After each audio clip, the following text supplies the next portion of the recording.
So we had to give this national award, the presidential award. This time we made a big issue out of it. For 3 years it was not given for logistic reasons. But this time we made a big issue out of it because I wanted to make it big. And when Sri Lanka's best guy, the Dr. Lenadora, when he went to Geneva, he got a gold. And we managed to get him accepted, come to the VIP lounge, and Times gave good coverage to that person's visit. Because that's the kind of things that we should do. Because these are also important people.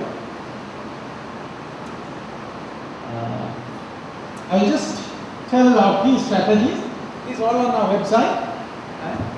And I really wanted to, in our website, I wanted to do a reverse eBay kind of thing for purchasing. I couldn't get that idea through very well. I could at least do it because we are not a major purchasing company. But I said, why don't we have a reverse eBay? Right? We said, this is what we want to buy. You keep bidding and on the internet, isn't it? And government is such powerful organization, we should be able to get the best deal in town. Probably I might do it before I get thrown out. These are the 10 strategies. Reposition presidential awards, aligning to the national development goals.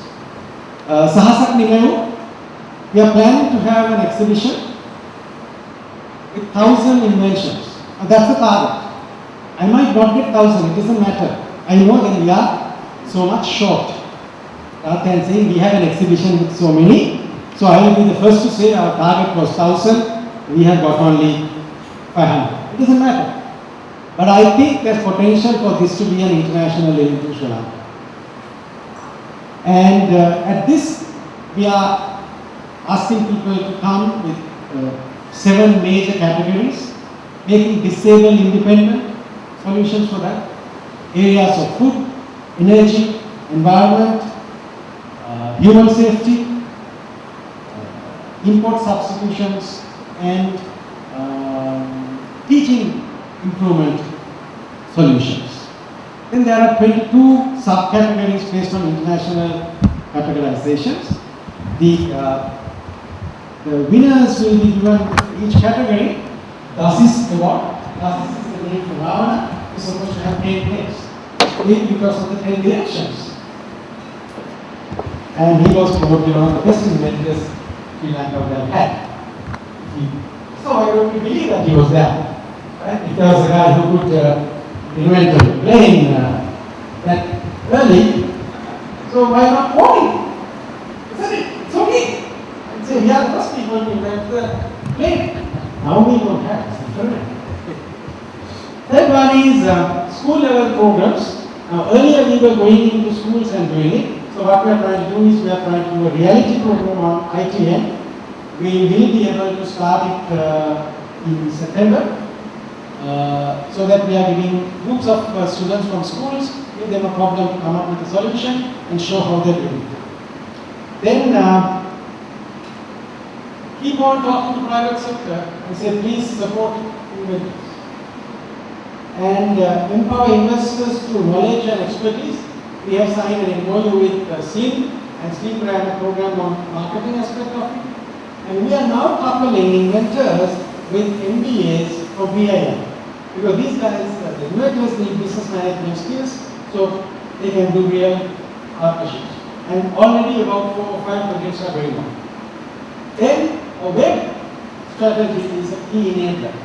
Our website is a place, please visit, and you will see we are trying to promote inventors as problem solvers. These are, you must be having problems in your factories. These people will come and solve them in a completely different way.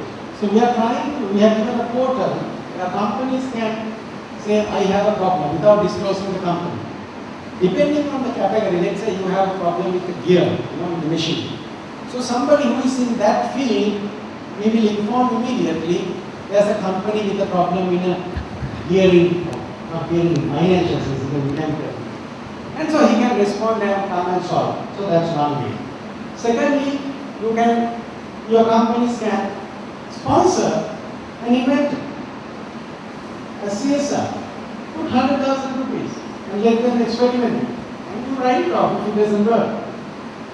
Or buy an inventor's invention, give him some money for that, a reasonable amount, even if you don't use it, so that he can use that money for his next invention. If they suppose you buy food, why don't you talk to some of these inventors who are in the food area and say, why don't you research and come up with a new idea? You want new ideas. And you summon people from the company and say, come up with new ideas. They come with the same old idea. But these are real guys with new ideas. So business should be investing in them. Tell your HR people, look for students who have been inventors in school, recruit them. So this is the key message I want to give to the private sector. So basically, if we invest in inventors, if we invest in inventions, it's good business. There's money to be made. And if you give them that confidence that come with us, they will do it. So we have given a non-disclosure agreement draft on the website. Last week a person from Mathura came and he has got something and he wanted to talk. Then I realized his problem is exactly that. So I gave him that. He said, that's enough, sir. I will start with my own staff, getting them to sign the non-disclosure. So that you have a whole. These are simple things that we have done. And our biggest platform is our website, www.slic.gov.lk.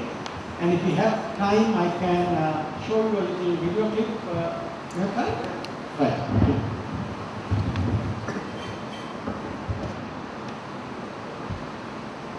One of them, put your interest in our website. We are still trying to get them registered because most of these people are not,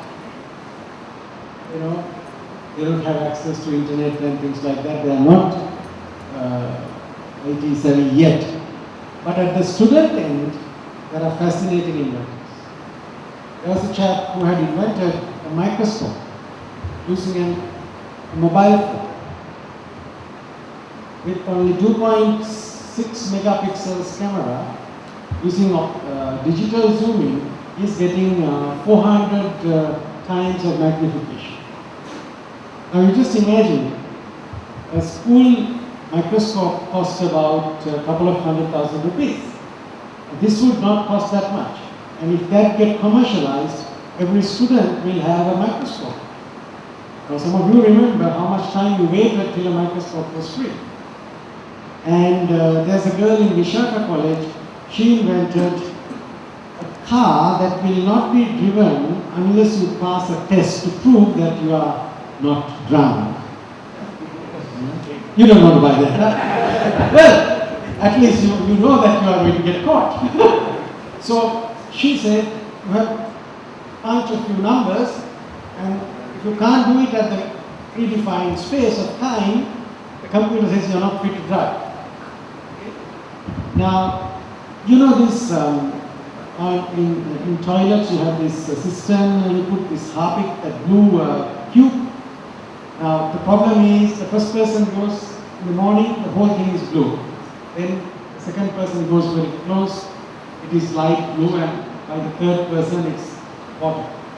So she thought, no, it shouldn't be.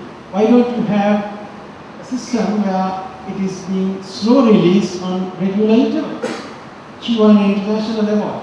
I really don't know whether she has got a patent to it and whether she wants to commercialize. So I think Reckitt should be buying that from her. And there are so many little inventions. Now there's a guy who has invented, these are not major breakthrough inventions, but he has figured out the problem of how many of you find comfortable sleeping inside a mosquito net. You hate sleeping inside a mosquito net. Air conditioning is not that cheap. So what he did was, he found a solution. He got a fan that works inside the net. And we are now trying to get a net manufacturer to, couple it up and sell it. So these are little things that these people do. And one of the most successful guys, thanks to us, he carried around a full-page article about Mr. Mahipal, who is exporting cashew peeling machines. He's exporting. I think there's so much that is happening at this at grassroots level, and it's a fascinating field. And I think every company must be looking at least one or two inventors who can help you to grow your business. So I'm sorry I cannot show you the DVD, but visit our website, you will see all of it. Thank you.